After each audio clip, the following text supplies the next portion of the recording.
दोस्तों बहुत बड़ी खबर निकल के आ रही है। जी हाँ दोस्तों, हम बात कर रहे हैं भोजपुरी का जो सुपर स्टार हैं रवि किशन की। रवि किशन ने खेसारी लाल यादव की मूवी संघर्ष 2 की तारीफ़ किया है दोस्तों। जी हाँ दोस्तों, खेसारी लाल यादव ने कमाल कर दिया है और पूरे दोस्तों साउथ इंडियन स्टाइल में इस मूवी को लॉन्च किया जा रहा है संघर्ष 2 को। तो आप लोगों को दोस्तों टीजर कैसा लगा खेसारी लाल यादव का, अपनी राय कमेंट में ज़रूर दीजिएगा दोस्तों।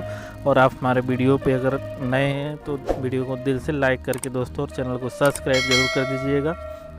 जैसा कि दोस्तों आप लोगों को मालूम हो कि इस समय खेसारी लाल यादव ने संघर्ष 2 मूवी का टीजर लॉन्च किया है, जो टीजर पूरा बवाल मचा रहा है यूट्यूब पे, जिसको दोस्तों वर्ल्ड वाइड रिकॉर्ड भोजपुरी पे उसको रिलीज़ किया गया है और उसका रिस्पांस बहुत अच्छा मिल रहा है दोस्तों। यहाँ तक कि उसका पावर स्टार पवन सिंह और दिनेश लाल यादव निरहुआ भी तारीफ़ करते हुए नज़र आए इस मूवी का।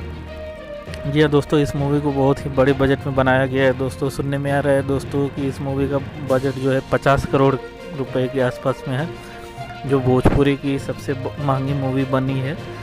तो दोस्तों आप लोग इस मूवी को देखना ना भूलें और आप अगर खेसारी लाल यादव के फ़ैन हैं तो हमारे वीडियो को दिल से लाइक करके उस चैनल को सब्सक्राइब जरूर कर दीजिएगा। मिलते हैं दोस्तों अगले वीडियो में, तब तक के लिए बाय।